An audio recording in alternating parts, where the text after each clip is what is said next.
You look at Springfield, Ohio. You look at Aurora in Colorado. They are taking over the towns. They're taking over buildings. They're going in violently. These are the people that she and Biden led into our country, and they're destroying our country. They're dangerous. They're at the highest level of criminality, and we have to get them out. We have to get them out fast. All right, so you see at this week's debate, former President Donald Trump sounding the alarm on American citizens struggling under the weight of people flowing into our nation from other countries. One city in particular, Springfield, Ohio, is in the national spotlight right now over the massive spike of Haitian migrants, some 15,000 who have arrived under the Biden-Harris Temporary Protected Status Program, or TPS.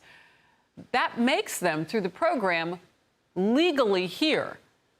And again, I want to mention the number, small town, 15,000 have come into the city of just 60,000 in the past few years. Ohio Governor DeWine actually has announced in the last 24 hours that he is going to send $2.5 million along with a boost in law enforcement on the ground to help that community manage an untenable situation right now. He also explained how the migrant influx is hurting Springfield. These dramatic surges impact every citizen in the community, every citizen. The moms who have to wait hours in a waiting room with a sick child, everyone who drives on the streets, and it affects children who go to school in more crowded classrooms. This is, a very unprecedented situation in Springfield. We wish we had some help from the federal government.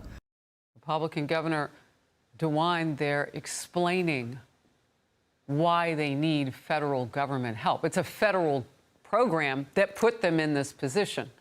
Now, the people who live there were at a city commission meeting this week, including one woman who lost her mother-in-law because of the situation. Let's watch this together. On December 1st, I received a phone call that changed my life forever.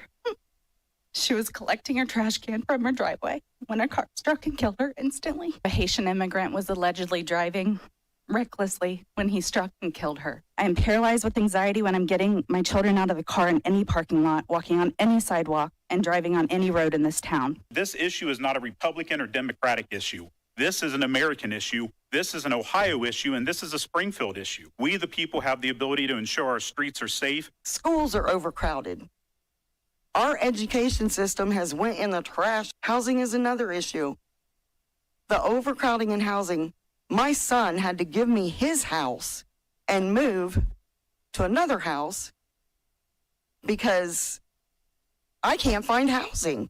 Is there a cutoff point that, for the population here? Or, I feel like there should be a no vacancy sign right now, and people are still coming in. I want to make a point really clear here. This isn't exactly the same thing that other cities far from the border are seeing where, Democrats have accused Republicans for busing people in. This is through a Biden-Harris administration. Remember, he put her in charge of the border. A Biden-Harris administration special program for Haitians at this time. So they are looked upon now as being legally in our communities, particularly Springfield, Ohio. Now, that's important to note, because if one side starts pointing fingers at the other, Democrats to Republicans as they have, don't you dare let them get away with they were bused there, because they weren't. Many of them want to stay in that community. They have jobs. And people who are not, in many cases, licensed to drive, and that was an issue in that woman's mother's case. Those are the things that are coming up, a lack of resources, that sort of thing. Republican Congresswoman Kat Cammack of Florida, member of the Energy and Agricultural Committees, is also on the select subcommittees on the committee on the weaponization of the federal government. Congresswoman Cammack, I want to first of all, because we've been talking about this issue of immigration for so long, set the table, if you will, for us of why this now is so important to so many Americans in different positions across the country. Well, Harris, you've heard me say it so many times before. Every town and city, every state in the country is a border town because of the open border policies. But as you rightfully pointed out, this is a program that the Harris-Biden regime have stood up, implemented, and are now setting up across the country. And just to give you some perspective about why this is so critical, that we're pointing out that this is an authorized legal program under this administration, it's that they're not just putting them in schools and putting more pressure on all the healthcare systems and community services. There are cities, and this is so scary. They are not only giving them these services, they're now giving them jobs as law enforcement officers. That is why I had to drop a bill last week, the Citizen-Only Policing Act, because they are now allowing people under these programs to serve as gun-carrying sworn officers of the law. Keep in mind, these people are in the country illegally, and that is what is so crazy to me. And another fine point to put on this that everyone should be upset about is that collectively, we spend $42 billion of taxpayer money every single year on people in this country who have been brought in through the Harris-Biden regime or have crossed the border illegally. As a comparison, homeless veterans only get $3 billion. Wow. Let that sink in. Making them law enforcement, I mean, they're not U.S. citizens. From what I'm understanding, some of them may be looked upon as legal in this country, but that doesn't make them citizens. That is why, also, starting with our administration, we gave TPS, temporary protected status, to Haitian migrants, 55,000. And then more recently, we extended temporary protected status to over 100,000 Haitian migrants for that very reason, that they need support, they need protection. Had over 100 cats in it with the Haitians. They said they was eating them. Actually? Yeah. Not fake news. Not fake news. So a van was collecting cats and eating them. I watched it happen, yeah. Watched them get pulled over with the cats and admit to the police that they was eating them. You're not joshing with me. No, I'm almost 50 years old, buddy. No. You don't mess around. No. So there you have it. They fact-checked him on that because of some letters that they got somewhere from a city manager saying, well, we don't believe that's true. Do you think the city manager is going to go out and say, well, that's what's happening? Here's who is saying it. The Attorney General of the state of Ohio. This came out today. Dave Yost is the Attorney General for the state of Ohio, and he accused the media of ignoring evidence surrounding those claims in Springfield that they're having their pets abducted and eaten. The Attorney General of Ohio says it's real.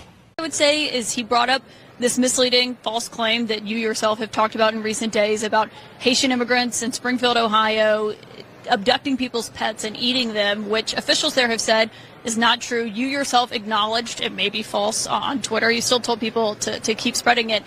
But Trump just amplified it to tens of millions of people who were watching. Why push something that's not true? Well, first of all, city officials have not said it's not true. They've said they don't have all the evidence. They said they have no evidence. We've heard from a number of constituents on the ground, Caitlin, who both firsthand and secondhand reports saying this stuff is happening. So they very clearly, meaning the people on the ground dealing with this, think that it is happening.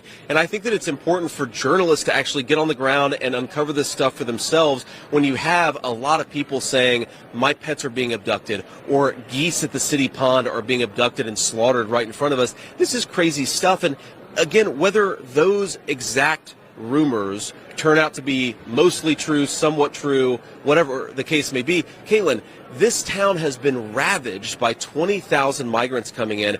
Healthcare costs are up. Housing costs are up. Communicable diseases like HIV and TB have skyrocketed in this small Ohio town. This is what Kamala Harris's border policies have done. And I think it's interesting, Caitlin, that the media didn't care about the carnage wrought by these policies until we turned it into a meme about cats. And that speaks to the media's failure to care about what's going on in these communities. If we have to meme about it to get the media to care, we're going to keep on doing it because the media should care about what's going on.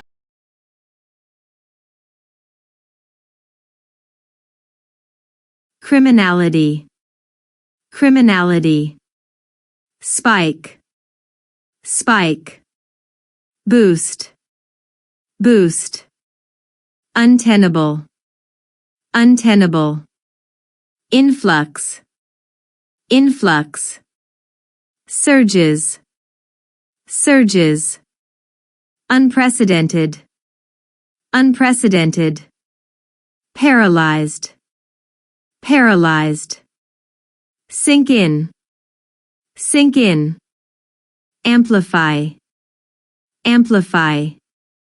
Meme, meme. Ravaged, ravaged. Carnage, carnage. If you enjoy this content, please consider subscribing to my channel to stay up to date with future videos. Thank you for watching.